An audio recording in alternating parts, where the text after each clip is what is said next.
Halo Sobat RSE, kembali lagi dengan kita di acara Ngobrol Asik Rumah Sakit Elizabeth bersama saya Melvin. Kali ini kita akan mengobrol tentang pelayanan hemodialisis yang ada di Rumah Sakit Elizabeth Situbondo. Tentunya kita hari ini kedatangan narasumber, yaitu ada Dr. Stevi dan Mas Wiwin Kristiano. Dokter, apa kabar? Alhamdulillah baik. Mas Wiwin? Alhamdulillah.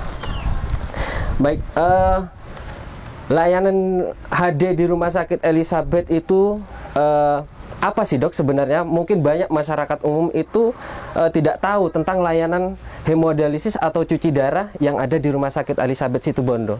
Itu seperti apa dok? Jadi gini, layanan cuci darah itu sebenarnya terapi pengganti ginjal ya. Jadi terapi pengganti ginjal itu ada 3. Yang pertama itu cuci darah atau enggak hemodialisis. Iya. Yang kedua itu ada CAPD. Terus yang ketiga yaitu cangkok ginjal atau transplantasi ginjal. Seperti itu. Jadi ketika ginjal sudah mulai rusak atau tidak berfungsi, jadinya itu harus diganti, yaitu dengan layanan yang 3 tadi itu. Jadi itu sifatnya terus-terusan ya. Terus menerus kayak gitu. Oh, jadi seperti itu. Jadi untuk di Rumah Sakit Elizabeth sendiri ini melayani HD aja atau CAPD dok? Dua-duanya. Dua-duanya ya. Jadi layanan di Rumah Sakit Elizabeth itu ada 2. Para sobat RSE itu ada hemodialisis dan CAPD.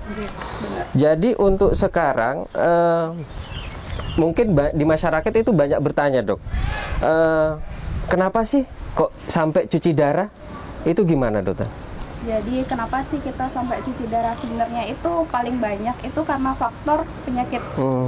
Penyakitnya itu apa? Diabetes sama hipertensi atau enggak tekanan darah tinggi. Jadi kalau misalnya masyarakat itu banyak yang menderita diabetes atau kencing manis atau darah tinggi, itu semua bisa menyebabkan kelamaan ya. Kalau misalnya tidak tertangani dengan baik, tidak minum obat yang rutin, sering kontrol ke dokter, dan satu lagi pola makan yang dijaga, terus-terusan makan manis atau asin-asin tetap termakan, ya lama-lama bisa kena penyakit ginjal gitu ya dok ya. Jadi lebih ke pola hidupnya harus dijaga ya dok ya, bagi yang belum ya, bagi masyarakat ya dok ya. Betul sekali. Oke.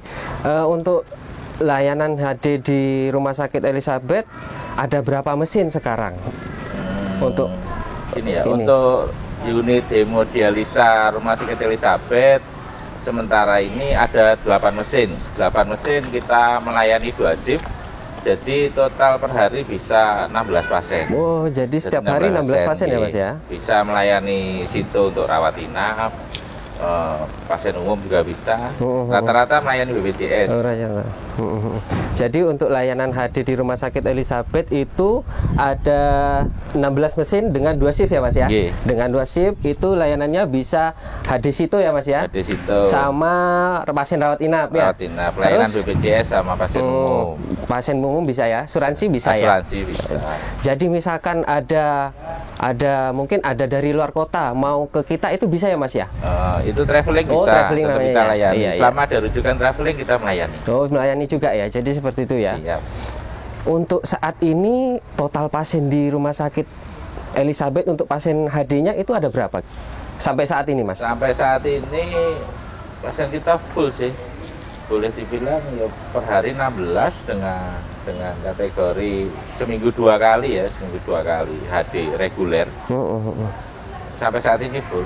Full ya? Oh, jadi full. Saat ini full.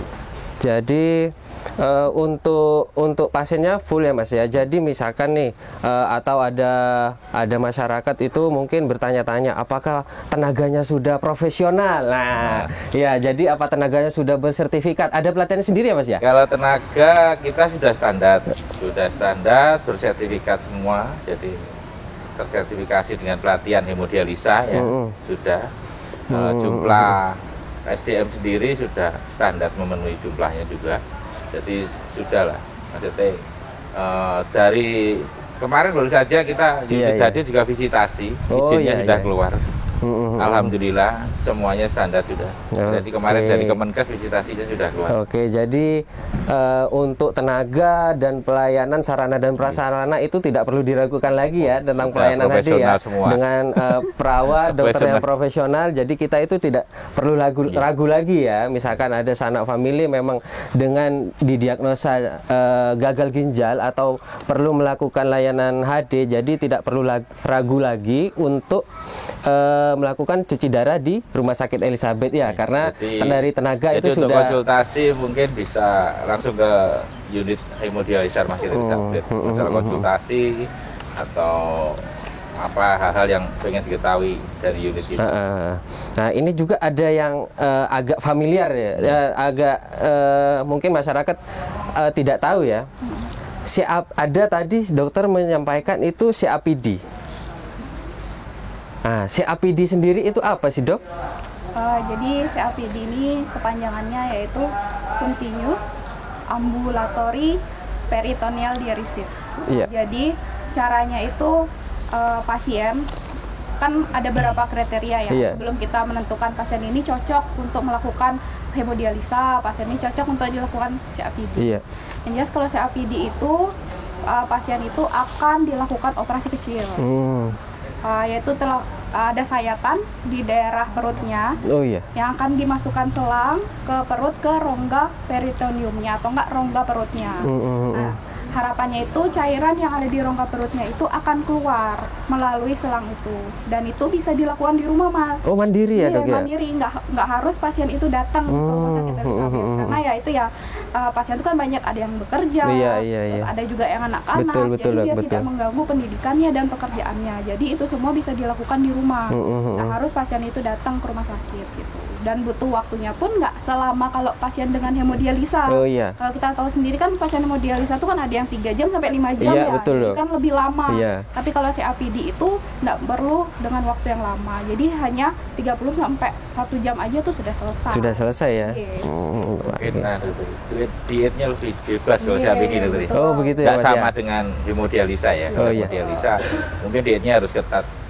Kalau CAPD karena dialisisnya dilakukan di rumah tiap hari, mungkin dietnya nggak seketat hemodialisa. Mungkin tinggi protein sih kalau pasien-pasien dengan CAPD itu, jadi lebih nyaman mau makan apapun tuh lebih enak. Lebih ini ya, lebih apa ya, lebih bebas katakanlah, lebih bebas tapi dalam pantauan ya dok ya. Betul sekali.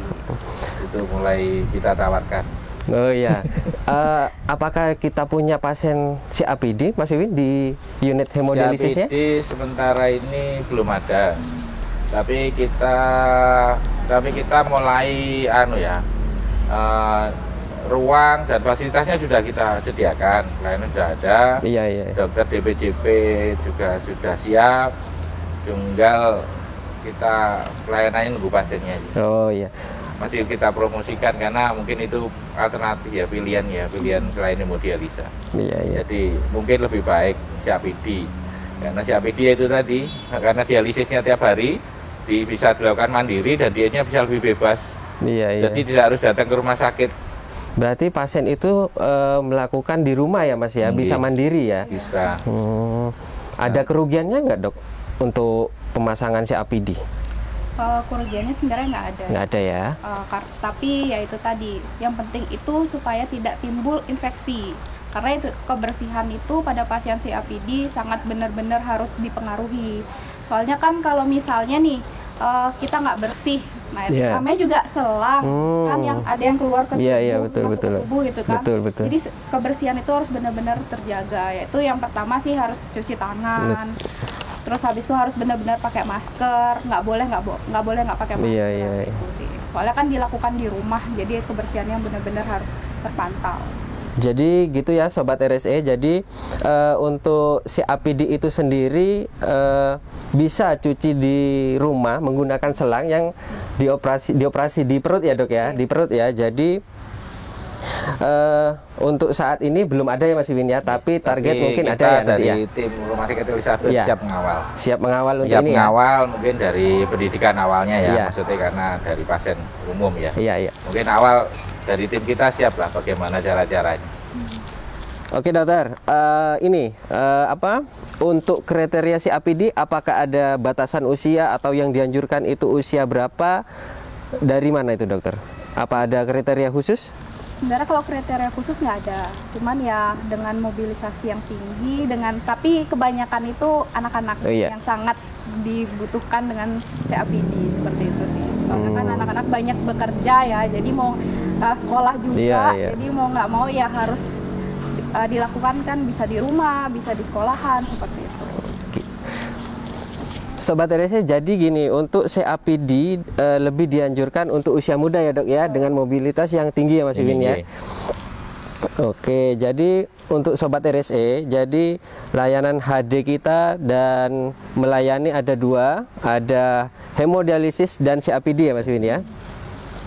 Oke, mungkin para Sobat RSE masih penasaran dengan layanan hemodialisis kita. Layanan hemodialisis kita itu melayani 2 shift ya Mas ya? 2 shift dengan 8 mesin. 2 shift dengan 8 mesin. Baik. Ini dokter, misalkan dokter, mungkin banyak bertanya di masyarakat luas itu, kenapa pasien HD itu harus 2 kali dalam seminggu ya dok ya? Kenapa harus 2 kali dalam seminggu sih dok? Apa boleh 1 minggu 1 kali atau 1 bulan mungkin? Jadi gini, sifatnya hemodialisis itu kan permanen gitu. Jadi bisa aja tuh ada yang 1 minggu 1 kali atau 1 minggu 2 kali, itu semua tergantung dari kondisi dari pasiennya sendiri. Karena ya kalau misalnya nih pasiennya cairannya berlebih gitu, nggak kencing sama sekali, ya maksudnya kita lakukan 1 minggu sekali. Gitu kan ya, pasti harusnya 2 minggu sekali. Semua itu tergantung dari kondisi dari pasiennya sendiri. Karena kalau pasiennya dipaksakan harus 1 minggu sekali atau nggak 2 minggu sekali, ya itu terlalu berefek ke pasiennya. Jadi seperti itu ya dok ya. Jadi memang dianjurkannya itu 2 kali dalam 1 minggu ya. Ya kalau boleh nambah ya, menurut saya sebenarnya tuh dialisis tuh ya sebaiknya tiap hari. Ya karena prasarana dan sarana ya tidak memungkinkan ya. Karena kalau ginjal normal itu kan tiap hari. Betul. Nyucinya kan tiap hari. Tapi itu ini pakai mesin seminggu 2 kali kan gitu kan. Jadi ada tertumpuk racun yang memang 3 hari sekali baru bisa dibuang. Betul. Tapi tidak memungkinkan lah untuk masa tiap hari. Prasarana sarana kita yang tidak mampu untuk memenuhi itu gitu. Jadi seperti itu, ya. Bisa nih Mas Wiwin, kalau misalnya kita lakuin setiap hari, tapi dengan COPD. Makanya kan pilihan sekarang COPD itu lebih baik, karena COPD tidak harus ke rumah sakit, waktunya nggak terbuang, tiap hari bisa dilakukan di rumah, itu lebih baik. Makanya dialisis itu tiap hari yang lebih baik. Betul. Berarti untuk saat ini yang gencar-gencar dipromosikan untuk pasien gagal ginjal itu untuk mengarah ke COPD-nya ya Mas ya? Karena target kita adalah kualitas pasien gagal ginjal menjadi lebih baik gitu. Kalau 3 hari sekali ya biasanya kadang masih banyak keluhan. Nah, dengan COPD, dengan dialisis setiap hari, mungkin kualitas hidupnya lebih baik. Lebih baik ya, jadi bisa lebih baik untuk pasien COPD ya. Jadi di sisi lain itu bisa pasien COPD itu bisa mandiri di rumah. Jadi untuk kualitas hidupnya lebih baik dan untuk pola makan ya dok ya. Bisa untuk lebih bebas. Pola makan itu bisa lebih bebas lagi karena daripada tiap hari dicuci. Iya daripada pasien 3 hari sekali racunnya numpuk 3 hari. Jadi seperti itu ya. Baik.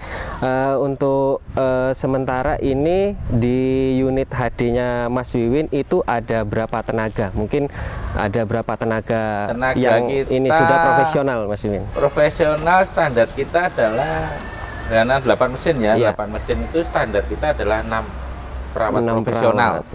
Perawat profesional itu perawat akreditasi ya. Jadi yang sudah lulus pelatihan semua. Jadi kita punya 12 tenaga sudah pelatihan dialisis semua. Jadi sementara ada sertifikat semua itu. Ada 6 sudah bersertifikat ya. Untuk semua perawat ini bisa menangani pasien COPD berarti Mas ya? COPD bisa. Bisa ya? Bisa karena dalam pelatihan kan lengkap. Iya. Jadi pengawalan dalam COPD bisa. Oke. misalkan nih Mas Wiwin, ada salah satu pasien di kita di Rumah Sakit Elizabeth sudah pasang CAPD nih, ternyata sudah mandiri di rumah. Nah, si pasien ternyata mengalami yang seperti tadi dokter katakan, infeksi dok. Nah, misalkan infeksi itu Mas, itu penanganannya itu harus kontrol ke rumah sakit atau gimana itu Mas Wiwin? Kalau infeksi mungkin harus ke rumah sakit ya. Harus ke rumah karena sakit itu penanganan harus nggak bisa di rumah karena kita masih konsul DPJP juga. Betul. Kita laporan dokter tanggung jawab untuk tindak lanjutnya nanti ya. Jadi, insya Allah bisa tertangani. Baik. Mungkin nanti suatu saat kita punya pasien, jadi bisa ya Mas Win ya, misalkan ada infeksi siap, di kita rumah. Sudah siap untuk pelayanan CAPD. Berarti kita siap. pasien dianjurkan ke rumah sakit ya, Karena untuk harapannya penanganan memang infeksinya CAPD. ya. Harapan kita memang CAPD karena kualitasnya lebih baik. Iya. Soalnya kalau mesin, kalau untuk HD kita dengan keterbatasan mesin juga tidak mampu juga. Kasihan pasien-pasien yang membutuhkan. Karena saya lihat untuk pasien gagal ginjal ini kok bukan semakin menurun ya Mas ya, atau dokter ya? Jadi setiap tahunnya dengan itu perkembangan zaman dan gaya hidup dan sebagainya ya, iya. cenderung meningkat ini. Iya. Nah akhirnya kita kan solusinya kita bertahan di 8 mesin tidak mungkin. Nah, apa yang kita kembangkan ya CAPD. Salah CAPD satunya itu ya Mas ya. Tidak harus mesin, bisa mandiri. Kita paling memberikan pembelajaran di awal atau konsultasi kontrol untuk berikutnya kalau memang ada keluhan. Iya. Jadi mungkin para sobat RSC di rumah, untuk tema kali ini kan tentang hemodialisis dan pelayanan CAPD yang ada di Rumah Sakit Elizabeth. Jadi mungkin untuk ada pesan dokter untuk sobat RSC di rumah agar menjaga kesehatannya, jangan sampai sampai ke cuci darah seperti itu dok. Jadi yang harus benar-benar diperhatikan pada masyarakat di luar sana ya, masyarakat awam, terutama yang pada pasien-pasien yang memiliki penyakit kronik seperti diabetes, hipertensi, itu harus benar-benar memperhatikan pola makannya. Iya.